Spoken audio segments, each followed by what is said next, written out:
Marketer of the Day, episode 547, Amplifr. Automate, track, and scale your social media content, traffic, and conversions with Nate Gadzhibalaev.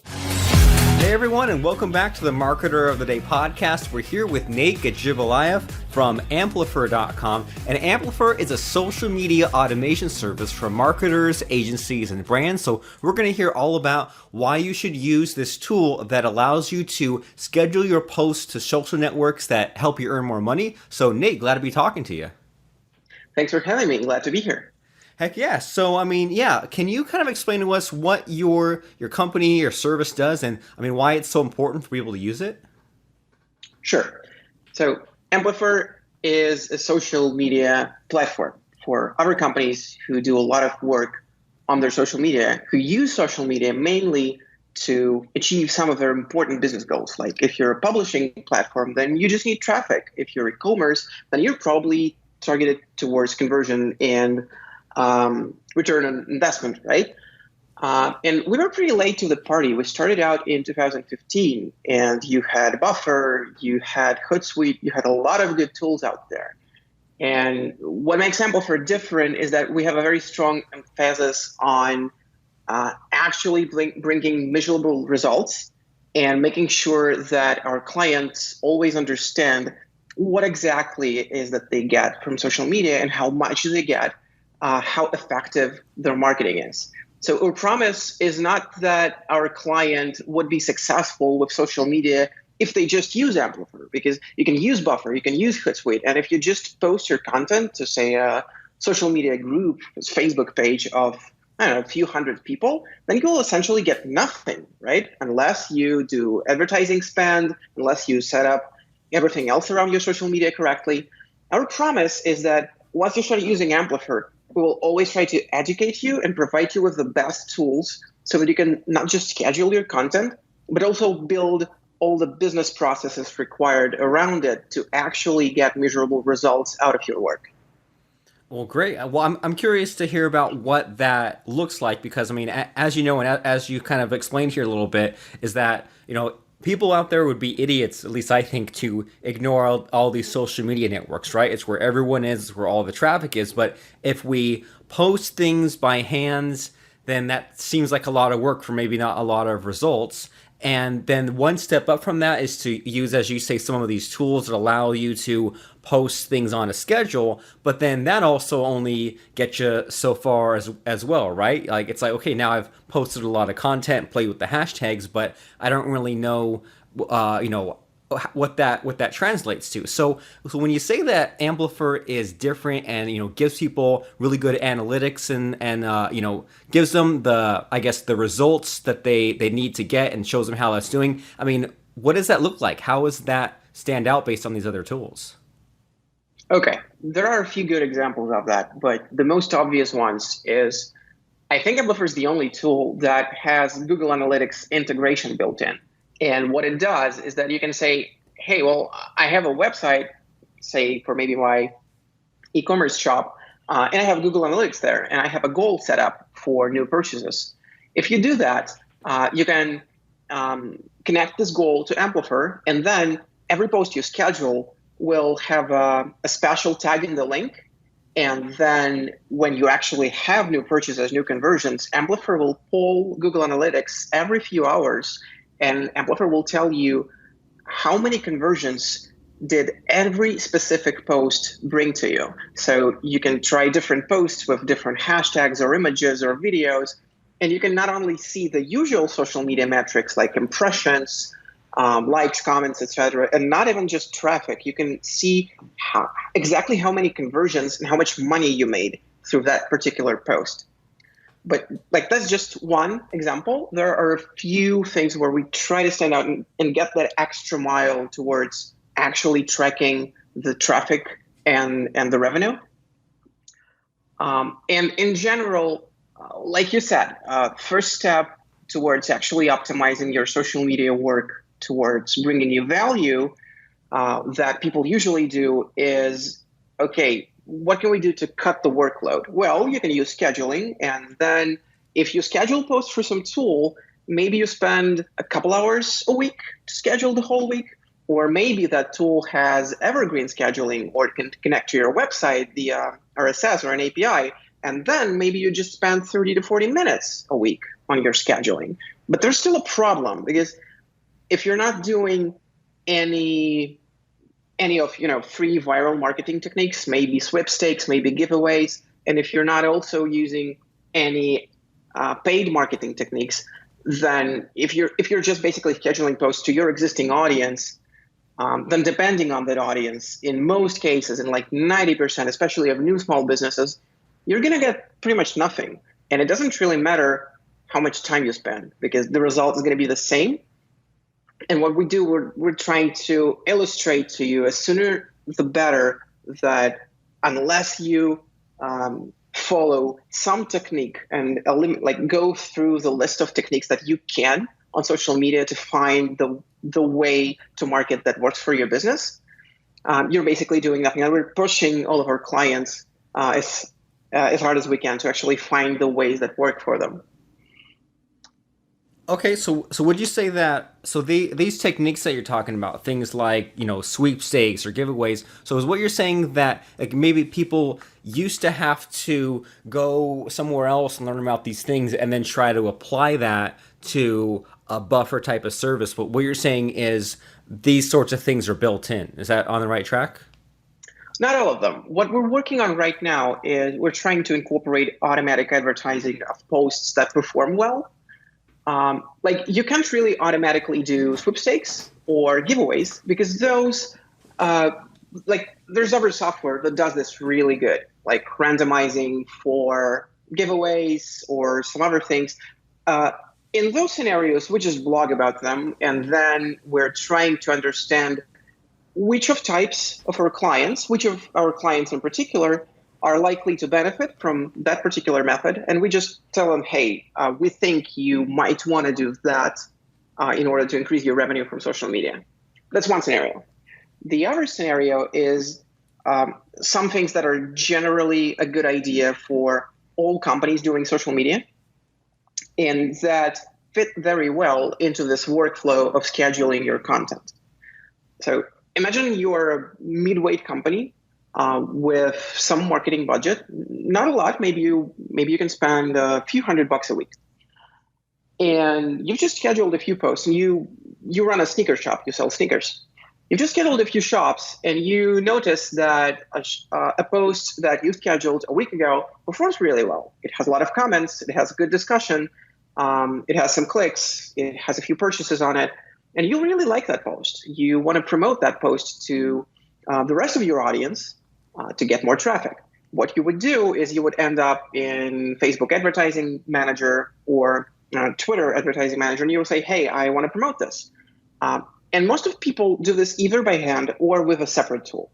That part we're trying to bring back to Amplifr and integrate, so that once the post goes through some threshold of being popular, then it's being advertised automatically towards the platforms that we want and within the budget that you can afford. When we run out, we just report on, hey, you had like 5 organic purchases and 25 purchases made via advertising. You spent like that amount of money on it. Super cool. So are you saying that this is something that you have implemented or that you're working on as far as this automatic advertising stuff? We're actually warming up for a launch. This is the first podcast. This is the first podcast for me ever in English. So thank you for having me again. And this podcast is our first effort in actually warming up our audience towards the launch. And if anyone's interested in that kind of thing, they should reach out. I think I can leave them my personal email in the description. And what we're doing, we're preparing that launch for a few weeks ahead. I'm not exactly sure how many, maybe 3 weeks, maybe 6 weeks, depending on the feedback that we have. We're running that with a few companies in different markets. I probably mentioned we started as a Russian company, then we extended to Europe and to the US. So depending on how that goes, that's going to be introduced in a few weeks. Okay, great. And you said that we can drop your personal email in the description. What do you think about also stating it in the episode itself? That way, if people are listening, they can just write it down or send you an email right now. Sure, why not? I am at Nate, Nate, @amplifr.com. So pretty simple. Yeah, so just so that everyone has that, Amplifr is spelled AMPLIFR.com. So you can email Nate at amplifr.com and also go to that website, amplifr.com, as we're having this conversation here. So, I mean, this is a really great story that we have going on here because, as you said, you started small, you started in Russia, and you and your team created this tool where you were a little bit late in the game and you found a way to differentiate. And it sounds like you differentiated because you're closing the gap between the tool and these marketing techniques that people are using, and you're also closing the gap as far as the various analytics that people can view, whereas before they might have to switch back and forth between different tools. Is that right? Yeah, that sounds correct. I wouldn't brag that we, eliminated the need for any social media tools out there because there are professional grade tools for advertisers. There are a few of them. I would probably say that AI Target is one of the best. There's also a lot of analytics tools that very, very huge agencies like maybe BBDO Global or something like that use to cater really huge brands and clients, like maybe Social Bakers. And there's a lot of like web analytics tools that you really must use once you're in performance marketing game that are specific towards some super narrow audience that you want to cater to. What we're trying to do is, social media for small and medium businesses is very easy to make first steps into. And there's a lot of content written about it. But we believe that a lot of those that content and a lot of those tools they kind of offering you something that might work, but no guarantees, and you don't really have a good way to make it work. And a lot of people end up trying to search for some free tools with free scenarios to win free audience for free, not spending any dollars. We're trying to tell our users that, hey, we want to build a tool that allows you to quickly iterate through all the existing toolkits and methods to market to your audience. Once you run out, we will provide you with an easy way to start paying for your marketing and seeing if that is still profitable for you and finding a way to market that is profitable and sustainable for your business. I would say this is the core idea behind Amplifr. This is what makes it really different. Okay, I love it. So where'd you say that, is there a certain point that people should begin using your tool? Does everyone who's on social media need your tool, or do people need to be at a certain point with it, like they're already posting regularly or they've already tried existing analytics? Like, I guess, who is this tool for? Is it for everyone or for specific people? That's a good question. So Amplifr is a paid tool, meaning there's no free tier. And like Buffer and this game, they try to onboard users as soon as possible and then grow them into businesses, and then businesses start paying. We are oriented onto smaller and medium-sized businesses, maybe agencies who run few clients, tens of clients, and brands and publishers. We have a lot of traffic tools for them. Whereas there's a point where you should start using Amplifr. Well, I am not using Amplifr for my personal social media, but I'm not a very huge fan of personal social media per se. I'm not even on Facebook lately. But I do use Amplifr for Amplifr social media, for example. And we use Amplifr for our pet projects and hobby projects and so on. So I would say Amplifr starts making sense at the point in time when a person makes a decision that they have to be on social media and they have to be there consistently. So if you're trying to run a marketing campaign, you will be on a bigger tier with more features and you will spend more time in Amplifr. And if you're just a small business, maybe a local shop, and you understand that you have to be on social media, but at this point, you don't really believe that you will have clients from social media, then it makes sense to use Amplifr to just keep a reminder to schedule a post or two every week so that if someone lands on your social media, they don't think that your business is essentially dead. Because that is actually what happens to a lot of social media pages, right? You start them and then you forget about them and then in 4 months there is nothing, and there's your old address and maybe old phone number, and people just can't reach you there. So we're trying to, like, for the super small clients, I think it makes sense to use at least some social media scheduling tool to avoid that scenario, because that's what hurts the most. Okay, great advice. At the very least, have some kind of a scheduling tool. That way the page doesn't die. And do you have any suggestions for that sort of thing? Like as far as staying ahead of the content, keeping the content calendar full? Did I hear you correctly in that you remind people if they haven't posted in a while, things like that? Right. So the most general advice is, once you start running a business, even if you back out of it, you want it to at least you want at least the possibility of it staying alive. So what you want to do is you want to have a domain name. Maybe think about buying similar domain names, maybe domain names and other TLDs. If you have a .com, maybe buy a .co so your competitors don't poach it later on. And make sure that you have auto payments for the next year of that domain, because you don't want that to be deregistered. Same goes for all social media, right? If you are on Facebook, consider if you want to be on LinkedIn, on Twitter, on Pinterest, on Google+. And being on Google+, actually, I think affects your search engine ranking. Our theory right now, our research suggests that it affects it, but like not 10 wise or an factor of 10 or something. So you want to be on all social media. And what you want also to be present there is your address. If you have a business page, and you should have a business page, your clear logo, please just double the resolution, make it look pretty on retina displays and mobile phones, your phone number, and a way to contact you as a business. Maybe it's your website, maybe it's your email for customer support. Just make sure that there's something that works. And you probably want to put a reminder for yourself to just check in on that information every few months, maybe every month, maybe every 6 months.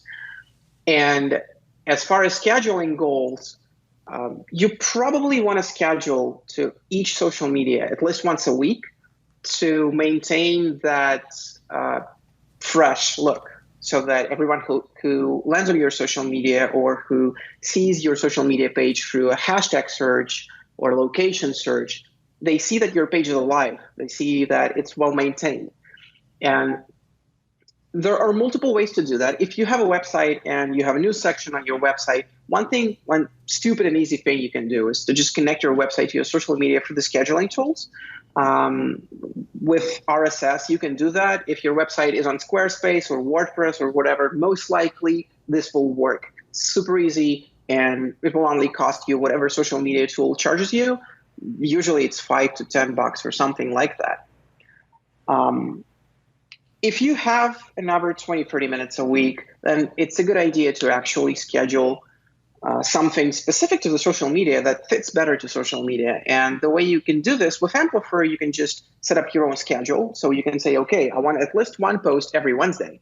And then if there's no scheduled post, Amplifr will tell you, hey, you have a slot and there's nothing scheduled for that slot, and that slot is tomorrow. So how about you write a post for that? So yeah, that's it. Actually, I think keeping your social media pages alive takes somewhere from 5 to 10 minutes a week. Right. And the way that you lay that out, it sounds like, I mean, we do need to keep our social media pages alive, but it doesn't have to be a huge chore. Just be a little bit organized. That way you can get ahead of things. And just to recap your list a little bit here, you said to register a domain name, register similar domain names, similar TLDs, set up automatic payments on everything. That way you don't have to keep switching gears, making sure that you're current on that. And to make sure that you're posting to these different social platforms that you want to be on, such as Facebook, LinkedIn, Pinterest, Google+, at least once a week. Make sure that your website has an address and a clear logo and a phone number and a way to contact you. And just that way, by having all those things connected, then things will be well maintained and you'll have that legitimate company. And speaking of having this business that is well maintained, you've mentioned that you started this company in Russia and you expanded it in Europe. And I imagine that you've had some difficulties in being a non-English speaking country. So there's the language barrier there and the difficulty scaling. So can you tell us about some of that and how you've been growing your business and what sort of difficulties you've been having? Sure. So once we started in Russia, so the market is somewhat similar in a way that Russians use Facebook and Instagram a ton, as we all know recently. They also have some social media platforms specific for Russia, like VK, Pavel Durov's previous project before Telegram, or some others. Of course, they have different APIs, and we had to integrate with them first since we started there. Social media agencies also work very differently. They have different goals. They calculate some of their metrics differently from how we do this in the US. So once we started, for the first year, we were like Russian speaking only. And then we went from there. Of course, all our marketing had to be done from scratch for the US version, because there's almost zero overlap in the audience, and really almost zero overlap in the channels that our target audience, namely marketers and, say, agency owners, account managers, have. I would say for all the companies that have that language barrier, if you remember how it was, what you made to build your company initially for your first language, then you will most likely have to go through all the same steps for the next language. The only difference is that you now have access to more resources and you can research what shortcuts you have. And maybe you don't want to build all your audience organically. Maybe you can pay up for some advertising and build your audience faster. What it ended up for us is that we just knew how to organize our content marketing. We knew how to organize direct sales and all of that. But a lot of stuff was different because it's not just the language. It's always a very different culture and very different way people make decisions. So especially if it doesn't really matter if you're in B2B or B2C. It's not just language. It's never enough to just translate the pages, even if the native speakers do all the translations. It's never really enough to just translate the language and put it live. It's always something beneath it, 2 or 3 layers deeper, that makes your business actually spark and kick into gear with the new language. Okay, great. So I love it. So you're saying that if you're a non-English speaking company out there and you're moving into English or some other language, that you'll basically have to start from scratch, but that you'll know what you're doing because you've already done it before, and there are new challenges, but you'll sort of know what you're getting into, even though there are new things to figure out. And as you're explaining that, you're making me think about, say, the way that Amazon.com looks versus Alibaba. Even if Alibaba was translated from, I don't know, Mandarin or whatever it is to English, it's a crazy looking site with all kinds of things jammed on there, and it wouldn't fly as a American English looking site. So I can definitely relate to what you're saying there, where there's not just the language barrier to traverse there, but also the culture as well too. So I mean, we've talked about a lot of interesting things here today. I think that what I'm getting from what you're saying here is that we need to really get a handle on our social media and make sure that we're just staying competitive and posting things and staying up to date, and know what our goals are. Because as you said, if you're e-commerce, you have one goal, or if you're a software company or a coach or something, you have other goals. And to be on the lookout for some of these cutting edge tools and be looking at the analytics we need to be looking at as far as our social media, and not just working blindly and not just throwing things to the wall, see what sticks, but actually measure what it is that we're doing so that way we can keep on going. And so since you've, it sounds like, just put a ton of work into your business and been through on quite a journey, do you have any life lessons for us? And when you look back to a few years ago when you first got started, is there anything that you would want to tell your past self if you could do it all over? Any sort of advice there? Right. I think I have a few important points that I wish I knew before. I wish I exercised before. First, we all have a lot of partners in life. Maybe that's previous clients, maybe that's people who were our clients in our previous companies or our past colleagues. When you're extending your business in the new country or just building a feature for your business, it's always a good idea to ask for help, and your existing audience will most likely be very helpful if you just ask them. That's, I guess, the first and the most important point that's out there. And as a marketer, the second point is always be measuring and experimenting. And the worst thing that you can do is take zero risks. I think I spent a lot of time in Amplifr doing baby steps, especially in terms of the business growth.